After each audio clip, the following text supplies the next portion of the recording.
प्यारे बच्चों, सादर नमस्कार। आशा करता हूँ इस लॉकडाउन के समय में आप सब लोग अपने अपने घरों पर सुरक्षित शांत होंगे और अभी आप कुछ समय से विगत पिछले सप्ताह से सारणिक विषय के रूप में सारणिक टॉपिक को या सारणिक नामक अध्याय पढ़ रहे हैं। कुछ लेक्चर्स में सारणिक के प्रमुख गुणधर्म, सारणिक का प्रसरण किस तरह से करते हैं और गुणों का प्रयोग कर हम किस तरह से सारणिक को सरल तरीके से हल करते हैं, ये सब सीखते आ रहे हैं। आज आपको हम सारणिक के माध्यम से त्रिभुज का क्षेत्रफल ज्ञात करना, चतुर्भुज का क्षेत्रफल ज्ञात करना, संबंधी सूत्र, सरल रेखा का समीकरण ज्ञात करना। इसमें अभी हम विगत निर्देशांक ज्यामिति में त्रिभुज का क्षेत्रफल निकालना हम पिछली कक्षाओं में पढ़ के आए हैं। सरल रेखा का समीकरण निकालना पिछली कक्षाओं में पढ़ के आए हैं, लेकिन यहाँ हम सारणिक के माध्यम से या सारणिक के प्रयोग से किस तरह से सरल रेखा का समीकरण ज्ञात करते हैं और किस तरह से त्रिभुज का क्षेत्रफल निकालते हैं, ये सब चीजें सीखेंगे। साथ ही यदि तीन बिंदु संरेख होते हैं तो संरेख होने की प्रतिबंध आपने पढ़ा, पिछली कक्षाओं में पढ़ा, तीन बिंदुओं के संरेख होने का प्रतिबंध, उन तीन बिंदुओं से निर्मित त्रिभुज का क्षेत्रफल शून्य हो या अलग अलग हम उनमें पहले दूसरे तीसरे के बीच की दूरी निकाल करके पहले तीसरे के बीच की दूरी के बराबर रखते रहे हैं, इस तरह से कर सकते हैं। या किन्हीं दो बिंदुओं से होकर जाने वाली रेखा का समीकरण निकालकर तीसरे बिंदु से संतुष्ट कराते रहे। इस तरह के कई प्रयोग आपने उसमें कई तरीके से संरेख तीन बिंदुओं को सिद्ध करना सीखा। यहाँ हम सारणिक के माध्यम से तीन बिंदुओं को संरेख करना सीखेंगे।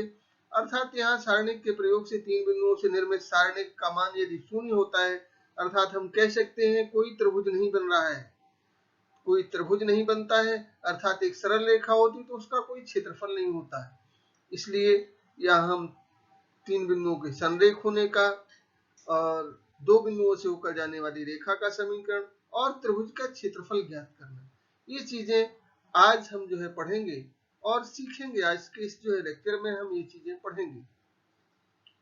आशा करता हूं कि आप ये सारे कार्य को अपने फेयर वर्क में भी कर रहे होंगे निश्चित रूप से, जिससे यदि आप इसे व्यवस्थित करते रहेंगे तो वर्कलोड भी आपके पास नहीं रहेगा और साथ ही एक अध्याय का संपूर्ण हल आपके पास उपस्थित होगा। और जब कभी आपको कोई कंफ्यूजन होगा तो आप उनमें से उन समस्याओं को अपने हल से देख करके समझ सकते हैं। इस तरह से आज की कक्षा में स्टार्ट करता हूं अब। धन्यवाद। हाँ प्यारे बच्चों, देखिए अब प्रारंभ में हम यहाँ से स्टार्ट करते हैं। पूर्व कक्षाओं में हम निर्देशांक ज्यामिति में त्रिभुज का क्षेत्रफल ज्ञात करना एवं दो बिंदुओं से होकर जाने वाली रेखा का समीकरण ज्ञात करना सीख चुके हैं, जबकि त्रिभुज के तीनों शीर्षों के निर्देशांक क्रमशः x1 y1, x2 y2 एवं x3 y3 हों। इन्हें हम अब सारणिक के प्रयोग से भी ज्ञात कर सकते हैं। त्रिभुज का क्षेत्रफल, एरिया ऑफ ए ट्रायंगल, माना किसी त्रिभुज एबीसी के शीर्षों के निर्देशांक क्रमशः x1 y1, x2 y2 एवं x3 y3 हैं, तो त्रिभुज का क्षेत्रफल, जो हमने एबीसी बना लिया है, एबीसी क्रम से मान लिए इनके निर्देशांक, और त्रिभुज का क्षेत्रफल हम पिछले उसमें पढ़ते आए हैं 1/2 इन ब्रैकेट बड़े कोष्टक के अंदर x1, फिर इसके बाद छोटे कोष्टक में y2 minus y3 plus x2, कोष्टक में y3 minus y1 bracket close किया, प्लस का x3 इंटू कोष्टक में छोटे कोष्टक में y1 माइनस y2 कोष्टक बंद किया, बड़ा कोष्टक बंद किया। उपरोक्त व्यंजक अर्थात क्षेत्रफल को हम एक सारणिक के रूप में इस प्रकार लिख सकते हैं, जबकि इस सारणिक का प्रसार पुनः उपर्युक्त व्यंजक होगा। अब जैसे यहाँ हमने लिखा है इन्हीं तीन बिंदुओं को, x1 y1 तो हम डेल्टा बराबर जो है 1/2 जो है सारणिक में पहली पंक्ति x1 y1, पहला स्तंभ x1 x2 x3, दूसरा स्तंभ y1 y2 y3 रखा और तीसरे के स्थान पर हम केवल एक एक एक लिख लेते हैं, क्योंकि बिंदु हमें दो बिंदुओं वाला है x1 y1, तो हमने तीसरे को हमने यहाँ सब जगह एक एक एक लिख लेते तीसरे स्तंभ में, और इसे हम आगे सारणिक का प्रसार करते हैं और हल करके इसका मान निकालते हैं। पुनः टिप्पणी में देखिए, त्रिभुज का क्षेत्रफल सदैव धनात्मक होता है, अतः क्षेत्रफल निकालने के लिए सदैव सारणिक का निरपेक्ष मान लेते हैं, अर्थात जिसमें कोई चिन्ह नहीं लेते, चाहे जो चिन्ह आए उसे चिन्ह को छोड़ करके मान लेते हैं हम सारणिक का जो है। जब भी हम त्रिभुज का क्षेत्रफल निकालते हैं तो सारणिक के मान को निरपेक्ष मान को ही लेते हैं। जब दिए हुए तीन बिंदु संरेख हो तो त्रिभुज का क्षेत्रफल सदैव शून्य होता है, ये भी कंडीशन हम उसमें आपको समझ चुके हैं, पिछले उसमें बताया जा चुका है। दो बिंदुओं से होकर जाने वाली रेखा का समीकरण, equation of A line passing through जो है 2 पॉइंट्स, माना दो बिंदु ए एवं बी क्रमशः जो है x1 y1 एवं x2 y2 है, तथा बिंदुओं ए और बी को मिलाने वाली रेखा पर एक अन्य बिंदु जो है P XY स्थित है, तो हमने ये बिंदु रेखा AB बना लिया। इस पर जो है एक बिंदु जो है पहला A हो गया, जिसको हमने x1 y1, दूसरा बिंदु यहाँ लास्ट लिया B, उसको x2 y2 लिया, और इसी बीच में AB पर कोई बिंदु कहीं हम AB रेखा पर ही PXY ले लेते हैं। इससे हम रेखा का समीकरण ज्ञात करते हैं। तो ठीक जैसे हमने अभी इसमें समीकरण में जो है सारणिक बनाया था, वैसे ही सारणिक में यहाँ भी ये तीन बिंदु ले लिए और इसमें उसमें हम क्या करते हैं, त्रिभुज का क्षेत्रफल निकालते हैं। इसमें चूंकि ये सरल रेखा है, इसलिए सरल रेखा के समीकरण में क्षेत्रफल त्रिभुज सारणिक का मान हमेशा शून्य लेकर के चलेंगे। आगे हम इसे हल करते हैं, तब बिंदु P A एवं B संरेखीय है, इसलिए अतः 1/2 सारणिक को हमने यहाँ x x1 x2 y y1 y2, तीसरा स्तंभ 1 1 1 बराबर में जो है 0 रखा, क्योंकि संरेखीय है इसलिए इस कंडीशन को हम एक रेखा में तीनों बिंदु, इसलिए बराबर क्षेत्रफल को इसके 0 को, या 1/2 का जो है यहाँ 2 का गुणा कर दिया, 0 की साइड में 2 से पूरे में 2 का गुणा कर दिया, तो यहाँ हो गया। और सारणिक को हम x x1 x2 y y1 y2 1 1 1 और बराबर में जो है 0 का प्रसार ही अभीष्ट रेखा का समीकरण है। इस सारणिक का जो हम प्रसार करते हैं वही अभीष्ट रेखा का समीकरण होता है। उदाहरण 1 से जो है बिंदुओं 2 3 एवं 4 1 से होकर जाने वाली रेखा का समीकरण ज्ञात करो। एक उदाहरण इसका जो हमने सामने डाला है, हल में दिया है बिंदु, पहला बिंदु 2 3 है 2,3 है एवं दूसरा बिंदु 4,1 है, तब रेखा का समीकरण जो है निम्न जो है सारणिक से दिया जा सकता है। हल में अब हमने दो बिंदु जैसे रहते हैं, एक बिंदु को जो है जैसे हमने उसमें माना था xy, वैसे ही जो है, तो अब पहला यहाँ हमने पहला स्तंभ हो गया x x1 x2, दूसरा स्तंभ y y1 y2, तीसरे स्तंभ में 1 1 1 लिख लेते हैं, बराबर में 0। अब माना x1 y1, अब x1 y1 जो भी हमने लिए हैं वो क्या है, 2 और 3 है, तो x1 का मान 2 और y1 का मान 3, तो x1 y1 बराबर ब्रैकेट में 2,3 लिखा, एवं x2 y2 बराबर जो है 4 और 1 जो बिंदु दिए गए 4 1 दूसरा बिंदु, तो x2 y2 बराबर होगा 4 1 हो गया, x2 का मान 4 y2 का मान 1 हो गया। अतः अब इन मानों को हम इस सारणिक में रखते हैं, अतः फिर पाते हैं x 2 4 y 3 1, y के मान जो है इस तरह से, और यहाँ 1 1 1 जो है बराबर में 0। R1 के अनुदेश पहली पंक्ति के अनुदेश हम प्रसार करते हैं, तो R1 के अनुदेश प्रसार करने पर R1 के अनुदेश प्रसार करते हैं तो देखते हैं x इंटू जो है x इंटू पहली पंक्ति पहला स्तंभ छोड़ा उपसारणिक में x इंटू जो है 3 ऋण 1, 1 का 1 में हुआ 3 का 1 में हुआ 3, x 3 ऋण 1 ब्रैकेट में माइनस का, अब चूंकि यहाँ जो है पहली पंक्ति दूसरा स्तंभ में तो ऋण चिन्ह आएगा ऋण का y, और पहली पंक्ति दूसरा स्तंभ छोड़ा, अब इसके प्रसार में y के साथ ऋण y के साथ 2 गुणे 1 2, ऋण का 4 गुणे 1 अर्थात जो है ऋण 4, ब्रैकेट बंद किया, धन, अब लास्ट में 1,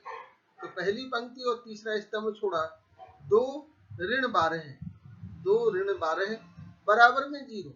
क्योंकि प्रसार को बराबर सारणिक का मान 0 लेके चल रहे हैं संरेखित, तो इसलिए अब यहाँ हमने 3 में से 1 घटा 2 बचा, तो 2x, यहाँ ऋण y का जो है ऋण 2 में हुआ, तो यहाँ हो गया धन का 2y, और ऋण का धन 1 का 2 और जो है ऋण 12, तो ऋण 12 से ऋण का 10 बचा, अर्थात ऋण का 10 बराबर में जो 0, 2 कॉमन ले लिया, x धन y ऋण 5 बराबर 0, या x धन y ऋण 5 बराबर 0, ये हमारे इसका 2 बिंदुओं से जाने वाली रेखा का समीकरण हो गया। इस तरह से एक उदाहरण से हम ये सत्यापित कर लिया कि 2 बिंदु से जाने वाली रेखा का समीकरण।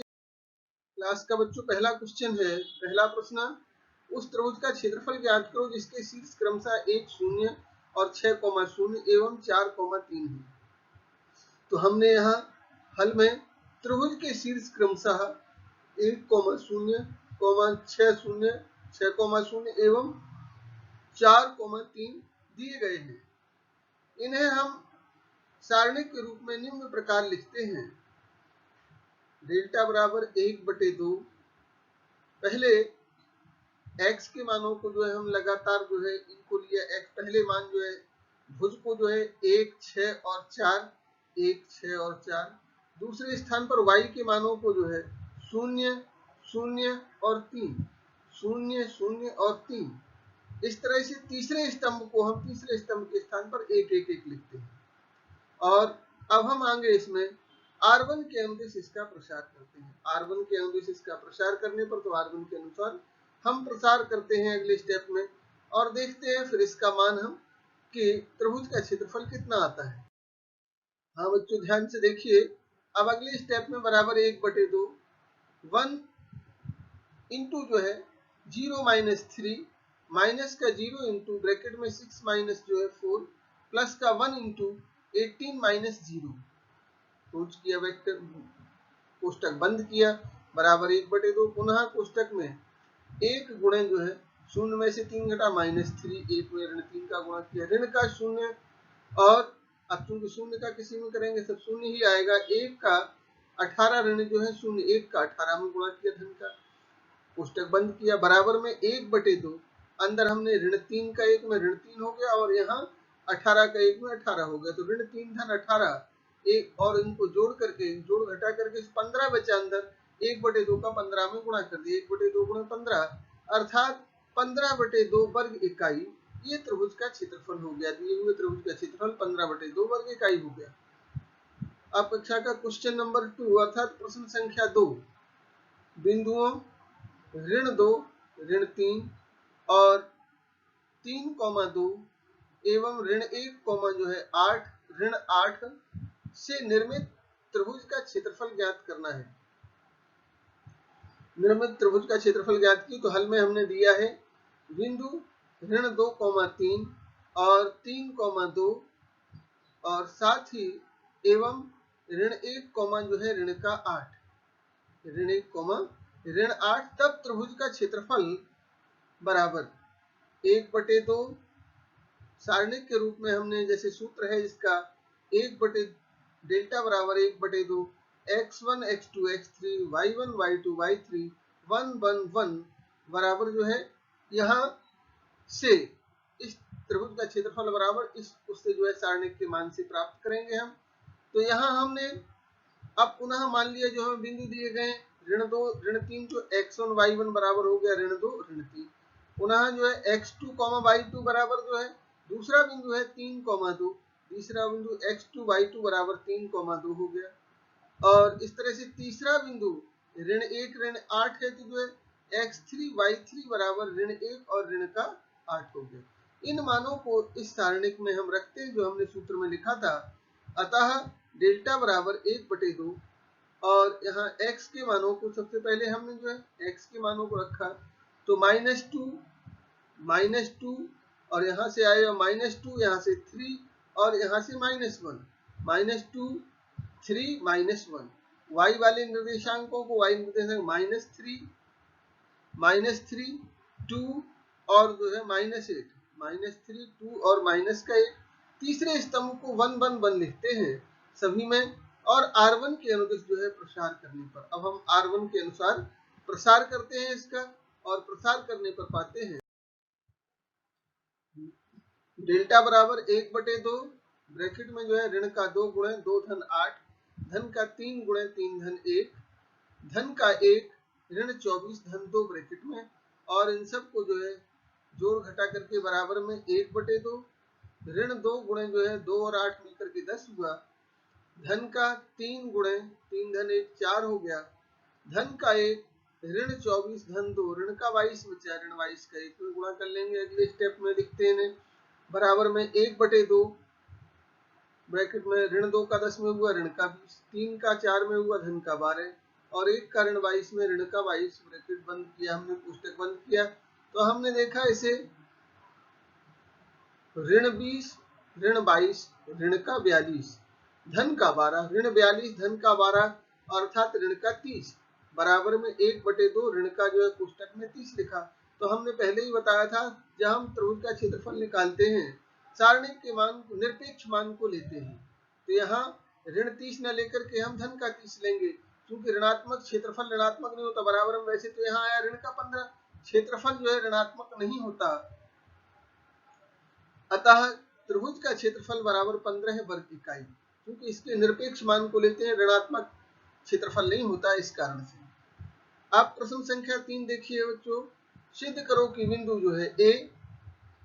इसके निर्देशांक है कि a, b plus C, B बिंदु के निर्देशांक b, B C plus A, एवं बिंदु सी के निर्देशांक c, a प्लस बी है, जो कि संरेख है। सिद्ध करो कि बिंदु इतने इतने और इतने संरेख हैं, इनको हमें कोलिनियर सिद्ध करना है। अर्थात कोलिनियर सिद्ध करने के लिए हमें इन तीनों बिंदुओं से निर्मित सारणिक के मान को हम शून्य के बराबर आएगा यदि, तो हम कहेंगे कि ये जो है संरेख है, और शून्य के अलावा कुछ मान आता है तो संरेख नहीं होगी। हल में तो हम यही कंडीशन लिखते हैं कि संरेख है, तो इसका मान जो है 0 आएगा इसके सारणिक का। अतः हल दिया है बिंदु जो है ए बिंदु को कैपिटल ए को जो है a कॉमा जो है b प्लस सी, एवं b को b comma C plus A, and c को c प्लस सी कॉमा जो है a प्लस बी। इस तरह से अगले स्टेप में देखते हैं बच्चों इसे, और बिंदुओं a comma b plus C, b bracket में b comma C plus A, और c बिंदु को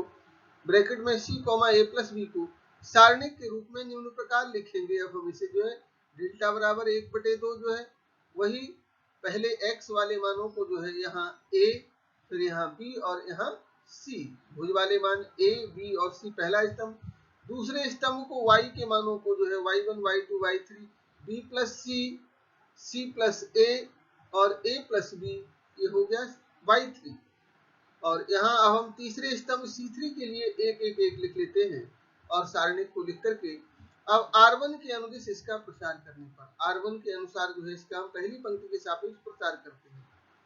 तो बराबर में 1/2 कोष्टक में a, पहली पंक्ति पहला स्तंभ छोड़ा, 1 का c प्लस ए में गुणा हुआ, c प्लस ए माइनस 1 का a प्लस बी में हुआ, तो माइनस ए माइनस बी, ब्रैकेट क्लोज किया, क्योंकि यहाँ से a से a माइनस प्लस होने से कैंसिल हो जाएगा, माइनस। अब अगले में चूंकि यहाँ दूसरा अवयव है जो है पहली पंक्ति का दूसरा अवयव है, ऋण से पहली पंक्ति दूसरा स्तंभ अर्थात ऋण का चिन्ह आएगा, b प्लस सी ऋण का b प्लस सी में। अब इसके बाद पहली पंक्ति और दूसरा स्तंभ छोड़ेंगे तो 1 का b में ऋण चिन्ह, 1 का c में b माइनस सी, ब्रैकेट में जो है b माइनस सी, प्लस का 1 का पहली पंक्ति और तीसरा स्तंभ छोड़ा, प्लस का जो है क्योंकि पहली पंक्ति तीसरे स्तंभ में अर्थात 1 धन 3 4 होगा, इसलिए ऋण 1 की घात 4 होने पर सम संख्या धन चिन्ह आएगा, और तब हम इसके उपसारणिक b का a प्लस बी में गुणा किया, तो b का a प्लस बी में गुणा किया तो ab प्लस बी स्क्वायर जो है हो गया, और माइनस का इसके बाद c का c प्लस a में किया तो माइनस का c स्क्वायर और माइनस का ca, कोष्टक बंद किया। अगले स्टेप में बराबर 1/2, और कोष्टक में हमने यहाँ चूंकि लिखा ca,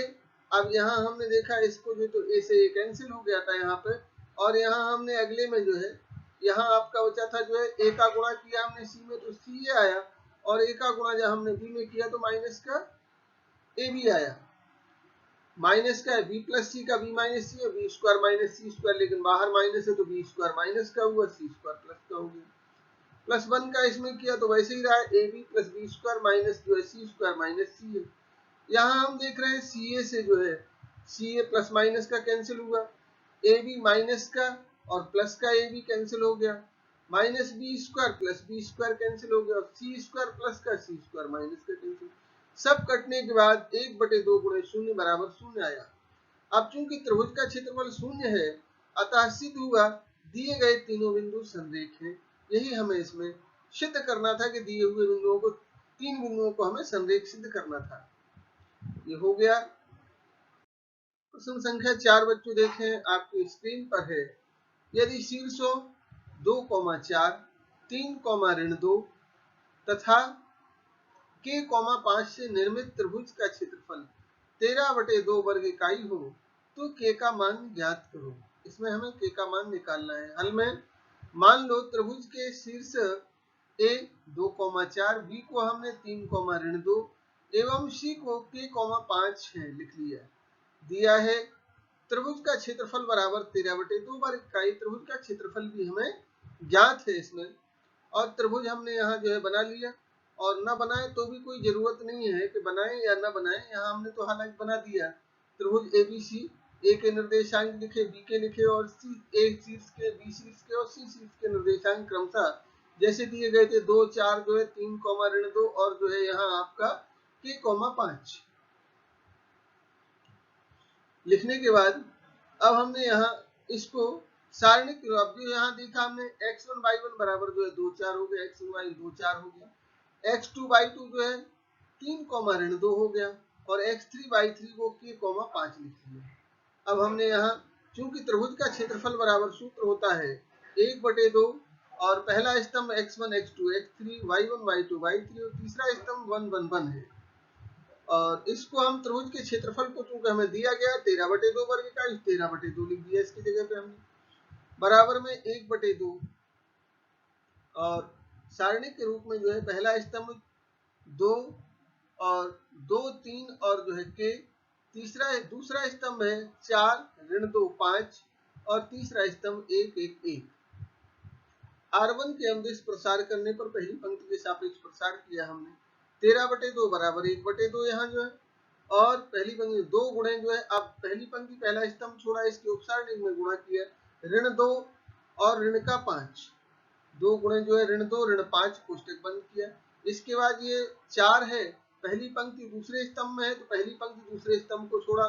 1 धन 2 जो है ऋण का 3 हुआ, अर्थात ऋण चिन्ह आएगा ऋण का 4 गुणे, अब इसे और इसे छोड़ने के बाद 1 का गुणा 3 में, ऋण 1 का गुणा k में, तो ब्रैकेट में जो है -4 इंटू जो है 3 - k प्लस का 1 लास्ट में तीसरा अवयव जो है R3 का जो R1 का 1 है, प्लस का 1 इंटू जो है, अब इसे और इसे छोड़ा जो है हमने 3 का 5 में, ऋण के बाद जो है ऋण 2 का k में करके घटा दिया इसे, तो +1 इंटू 15 प्लस का 2k जो है पुस्तक बंद किया, बड़े पुस्तक को भी बंद किया। अब यहाँ 13/2 बराबर 1/2, कोष्टक में 2 गुणे ऋण 2 ऋण 5 ऋण का 7 हो गया, 2 का ऋण 7 में गुणा करेंगे, ऋण 4 गुणे जो है 3 - k वैसे ही लिखा, प्लस का 1 इंटू जो है 15 प्लस 2k, इसको भी बंद कर पुस्तक बंद कर दिया, ऐसे ही लिखा। और आगे अगले स्टेप में 13/2 और बराबर 1/2, कोष्टक में ऋण 14 ऋण 12 जो है धन का 4 के, 2 का गुणा ऋण 7 में ऋण 14 हो गया, और 4 का गुणा जो ऋण 4 का गुणा जब हमने जो है 3 में किया तो ऋण का जो है 12 हो गया, और ऋण 4 का जब हमने k में किया धन का 4 के हो गया, 1 का गुणा 15 में धन का 15, धन का 1 का 2 के में प्लस का 2k बंद किया कोष्टक, और 2 से 2 दोनों तरफ का यहाँ अब हम अगले स्टेप में 13/2 बराबर 1/2, 2/2 से 2 काट दिए बटे बारह, ऋण का 14 ऋण का 12 और ऋण का 14 ऋण का 12 जो है और धन का 15 है, 12 14 और 12 ऋण के दोनों, तो ऋण का 26 26 धन के 15, तो अंतर आया ऋण का 11, 4 के और 2 के मिलकर के 6 के कोष्टक बंद किया। तब हमने 6 के बराबर जो है यहाँ 6 के -11 को उस तरफ 13 की तरफ ले गए, 6 के इक्वल टू, अब 13 को हमने प्लस माइनस लेके, क्योंकि जो है दोनों मान हो सकते हैं, इसके k का मान निकालना 2 मान हो सकते हैं, इसलिए जो क्षेत्रफल को प्लस माइनस लिख लिया हमने 13, और धन का 11 दूसरी तरफ ऋण का था, उस दूसरी तरफ धन का 11, एक बार धन चिन्ह लेंगे तो धन चिन्ह लेंगे, 13 और 11 24, 24 में 6 का भाग दिए, 6 के बराबर 24 हो गया, के बराबर जो है यहाँ आ गया आपका जो है 4। और दूसरी बार में जब हमने ऋण चिन्ह लिया, ऋण का जो है 13, धन का 11, तो ऋण का 2 बचेगा, 6 के बराबर ऋण 2 जो है, के बराबर जो है ऋण 2/6 अर्थात ऋण का 1/3, के 2 मान यहाँ जो है प्राप्त हो गए हमें। इस तरह से यही के दोनों ही मान इसको संतुष्ट करेंगे। हाँ बच्चों देखिए, प्रश्न संख्या 5 जो है, सारणी का प्रयोग करके बिंदुओं 3 1 एवं 9 3 को मिलाने वाली रेखा का समीकरण ज्ञात करो। हल में हमने यहाँ लिखा, रेखा का समीकरण निम्न सारणी के प्रयोग से हम ज्ञात कर सकते हैं। सारणी उसमें जो है सूत्र है, पहली जो है पंक्ति को, पहले पंक्ति को लिखें या पहले स्तंभ को लिख लें। पहले स्तंभ को लिखते हैं तो x x1 x2 y y1 y2 और 1 1 1, ये तीसरा स्तंभ हो गया बराबर में 0 के।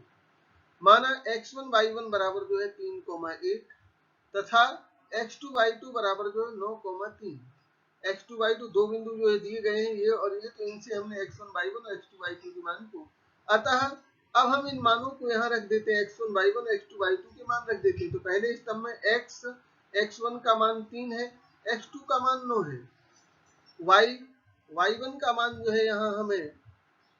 1 दिया गया है और y2 का मान जो दिया गया है 3, y2 का मान है 3 और तीसरे स्तंभ को हम 1 1 1 लिख देते हैं। सारणी बराबर में जो है 0, क्योंकि रेखा का समीकरण का तो सूत्र वही चीज है, केवल हमने x1 y1 x2 y2 के मान रख दिए थे। और r1 के अनुरूप प्रसार करने पर, अब हम r1 के अनुसार इसका प्रसार करते हैं। प्रसार करने में देखते हैं, x इंटू पहली पंक्ति पहले स्तंभ में धन का चिन्ह आएगा, x इंटू इसे वैसे छोड़ने के बाद 1 का 1 में 3 का 1 में गुणा करके घटाएंगे और x इंटू 1 माइनस 3 ब्रैकेट में। अब दूसरा y है, पहली पंक्ति दूसरे स्तंभ में ऋण का y हो गया जो, और इसे पहली पंक्ति दूसरा स्तंभ छोड़ा, 3 एकम 3 ऋण 9 एकम 9, 3 ऋण 9 जो है ब्रैकेट में, प्लस का अगले में तीसरा अवयव जो है इसका, पहली पंक्ति का तीसरा अवयव 1 है, प्लस का होगा यहाँ, क्योंकि 1 धन 3 ऋण 1 की घात 4 होगी तो धन का 1, और पुस्तक में यहाँ हमने पहली पंक्ति तीसरा स्तंभ छोड़ा तो 3 का 3 में गुणा, ऋण जो है 9 का 1 में गुणा, तो 9 ऋण 9 जो है पुस्तक बंद किया बराबर 0। और इसको हमने 1 माइनस 3 को minus 2, x into minus 2 minus y into जो है 3 माइनस 9 को माइनस का 6 y minus y into minus 6 plus का 1 इंटू 0 बराबर 0, और हमने हल करके गुणा करके लिखा इसको माइनस 2x जो है और प्लस का 6y प्लस का 0 बराबर 0, और माइनस 2 कॉमन लिया हमने तो x minus 3y is equal to 0, या x minus 3y is equal to 0 upon minus 2 बराबर 0, और x minus 3y is equal to 0। अतः बिंदु 3 1 एवं जो है 9 3 से होकर जाने वाली रेखा का समीकरण x माइनस 3y बराबर जो है 0, यही इसका अभिष्ट समीकरण है बिंदुओं से जाने वाली रेखा का। यही हमें ज्ञात करना था। प्रश्न संख्या जो है 5 पूरा हुआ। प्रश्न संख्या 6 बच्चों देख रहे हैं आप स्क्रीन पर है, यदि बिंदु a, 0 0, b एवं x, y संरेख हो तो सिद्ध करो कि x बटे a धन y बटे b बराबर 1। हल में दिया गया है हमें बिंदु a, 0 0, b एवं xy संरेख है, अतः इनसे निर्मित त्रिभुज का क्षेत्रफल 0 होगा। तब सूत्र जो है इसका हमने त्रिभुज के क्षेत्रफल का 1/2, और यहाँ पहली स्तंभ को x1 x2 x3 y1 y2 y3 और यहाँ तीसरे स्तंभ को 1 1 1 लिख करके बराबर 0। अब यहाँ हम लिखेंगे x1 का मान a, x2 का मान 0, x3 का मान जो है x है। इसी तरह से y1 का मान 0, y2 का मान b और y3 का मान y है। इन मानों को हम इसमें प्रतिस्थापित करेंगे, क्योंकि संरेख होता है त्रिभुज के क्षेत्रफल को 0 लिखते हैं।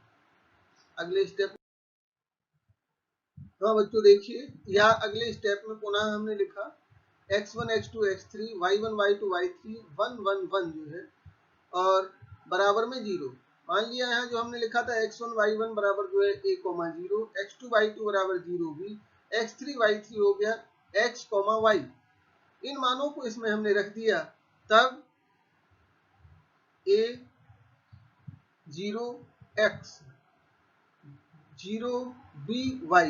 और यहाँ 1 1 1 है, ये बराबर में 0। R1 के अनुदिश प्रसार करने पर R1 के अनुसार प्रसार किया हमने सारणी का a इंटू जो है पहली पंक्ति पहला स्तंभ छोड़ा a इंटू b माइनस जो है y, a into b minus y, minus का दूसरा जो है अवयव 0 है तो इसमें पहली पंक्ति दूसरे स्तंभ में माइनस का 0 इंटू जो है पहली पंक्ति दूसरा स्तंभ छोड़ा 1 का 0 में 0, माइनस का x का 1 में माइनस x, 0 माइनस x, जो ब्रैकेट क्लोज किया, धन का। अब यहाँ अगले में हमने जो यहाँ अवयव 1 है प्लस का जो है 1, तीसरी पहली पंक्ति तीसरे स्तंभ में इसलिए धन का चिन्ह आएगा, ऋण 1 की घात 4, धन का 1 गुणे पहली पंक्ति और तीसरा स्तंभ छोड़ा 0 का y में 0, माइनस का bx, 0 माइनस bx, तो यहाँ 0 माइनस bx हो गया, 1 इंटू जो है 0 माइनस bx बराबर में 0, और यहाँ हमने इसका गुणा किया ab माइनस ay माइनस 0 माइनस का bx बराबर में 0। अब यहाँ या bx plus ay is equal to ab, दोनों पक्षों में ab से भाग देने पर, दोनों पक्षों में ab का हमने भाग दिया तो ab का भाग देने पर हम पाते हैं यहाँ bx बटे ab प्लस ay बटे ab बराबर ab बटे ab, और जब हमने यहाँ से इसमें से b से b कट गया x बटे a, धन यहाँ a से a कट गया y बटे b बराबर 1 इति सिद्धम, यही हमें इसमें सिद्ध करना था। अब प्रश्न क्रमांक 7 देख रहे हैं बच्चों, यहाँ उस चतुर्भुज का क्षेत्रफल ज्ञात करो जिसके शीर्ष क्रमशः 1,5, ऋण 2,5 और 8, जो है ऋण 3 है, एवं 4, जो है इसमें 3 है। ये 4 चतुर्भुज के शीर्षों के निर्देशांक दिए गए हैं, तो हमें चतुर्भुज का क्षेत्रफल निकालना है। हल में दिया है चतुर्भुज के चारों शीर्ष क्रमशः, पहला जो है ए को हमने लिखा 1, 5, दूसरे को लिखा हमने ऋण 2, 5 जो है, और तीसरे सी को लिखा हमने जो है 8, ऋण 3, एवं डी को लिखा 4, 3 जो है। इस तरह से अगले स्टेप में हम जिन्हें जो है करते हैं। हाँ प्यारे बच्चों, देखिए चित्र में जो हम देख रहे हैं, हमने यहाँ ए बी सी डी, एक चतुर्भुज ए बी सी और जो है ये डी बनाया। ए के निर्देशांक 1, 5, बी के ऋण 2, 5 और सी के 8, ऋण 3 और डी के 4, 3 है, दिख रहे हैं। क्योंकि इनको जब भी कोई निर्देशांक दिए जाते हैं तो हम उन्हें चतुर्थांश वाइज पहले व्यवस्थित करते हैं। जैसे कि प्रश्न में दिया गया, किसी किसी प्रश्न में 1 से नहीं दिए जाते तो उन्हें हम इस तरह से चतुर्थांश बना के रेखा बनाकर हमने इसमें माना कि 1, 2, 3, 4 इस तरह के बिंदु लिख लिए, इस पे x अक्ष पे y अक्ष पे लिख लिए, धनात्मक मान होगा तो धनात्मक की तरफ, ऋणात्मक होगा ऋणात्मक की तरफ, जो बिंदु जहां आएगा उनको इसके बाद हम लिख के फिर हम आकृति बना के तब कहीं हम इसे जो है निकालते। सीधे हम कोई दिए हुए बिंदुओं से आकृति का क्षेत्रफल नहीं निकालते। कई बार ऐसा होता है कोई बिंदु आगे पीछे दिए जाते हैं तो वो आकृति क्लियर बनती ही नहीं, तो इसलिए सबसे पहला काम हमें जहां भी बिंदु दिए जाए चतुर्भुज या उसके, तो पहले हम उन्हें जो है उस पर बना लेते हैं। तो इससे सुविधा ये हो जाती है कि कहीं कोई बिंदु डिस्टर्ब दिया, आगे पीछे दिया गया है तो नहीं, तो फिर उससे आकृति नहीं बनेगी 4 या 5 भुजाओं की आकृति, तो उसमें ये आवश्यक है बिंदु क्लियर होने चाहिए, क्रमशः होने चाहिए। तो इसमें हमने चित्र में चतुर्भुज एबीसीडी को दो त्रिभुजों एबीसी एवं एसीडी में ए बी और सी और एक ए सी और ये डी, दो त्रिभुजों में विभाजित करके जो है अलग अलग दोनों बिंदुओं का, दोनों त्रिभुजों का क्षेत्रफल ज्ञात कर जोड़ करके चतुर्भुज एबीसीडी का क्षेत्रफल ज्ञात करेंगे। तो बिंदुओं जो है ए 1, 5, बी को जो है ऋण 2, 5 एवं जो है सी के 8, ऋण 3 से निर्मित त्रिभुज एबीसी का क्षेत्रफल बराबर 1/2। यहाँ हमने वही त्रिभुज के क्षेत्रफल वाला सूत्र लगाया और यहाँ जो है x के मान को जो 1,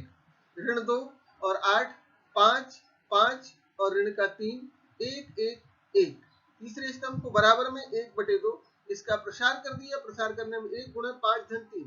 1 इसको छोड़ा 5 एवं 5 और ऋण 3 जो है अर्थात 1 गुणे जो है 5 धन 3, ऋण का जो है 5, दूसरी पहली पंक्ति के दूसरे स्तंभ का अवयव है तो ऋण 5, और पहली पंक्ति और दूसरे स्तंभ को छोड़ा तो यहाँ से जो है ऋण 2 और ऋण का 8, ऋण 2 ऋण 8 ऋण 5 का गुणा ऋण 2 ऋण 8 में धन का 1 लास्ट में ये तीसरा अवयव है, इसको और इसे छोड़ा, तीसरे स्तंभ को छोड़ा, पहली पंक्ति को छोड़ा,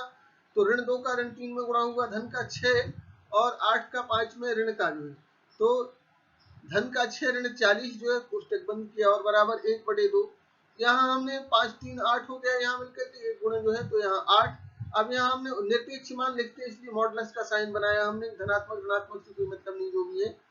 तो हम निरपेक्ष मान लिखेंगे 8, ऋण का 5 और ऋण 10 का गुणा हुआ, फिर यहाँ जो है हमने 1 का ऋण 34 में गुणा हुआ क्योंकि 6 ऋण जो है 40 अर्थात ऋण का 34 हुआ, बराबर 1/2। 8 धन 50 ऋण का 34, 58 में से 34 घटा, मापांक का चिन्ह लगाया तो यहाँ बचा हमारे पास कितना 24 और बराबर 1/2। 24 का मापांक अर्थात धनात्मक ही आ रहा तो कोई अंतर नहीं है, 1/2 का 24 में गया, 12 वर्ग इकाई आ गया। इसी तरह से अगले त्रिभुज एबीसी का क्षेत्रफल बराबर जो है 12 वर्ग इकाई, एक समीकरण दे दिया। इसी तरह से बिंदुओं A1 5 8 ऋण 3 और जो है डी बिंदु जो है 4 3 से निर्मित त्रिभुज का क्षेत्रफल एसीडी का क्षेत्रफल बराबर 1/2। वहां हमने 1 8 4 5 ऋण 3 3 जो है 1 1 1 लिख करके बराबर 1/2।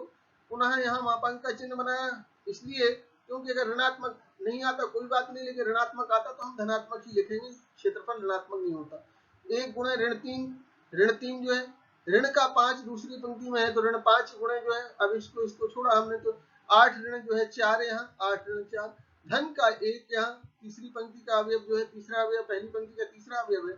1 का पहली पंक्ति की 1 उसको छोड़ा हमने तो 8 और धन का 12,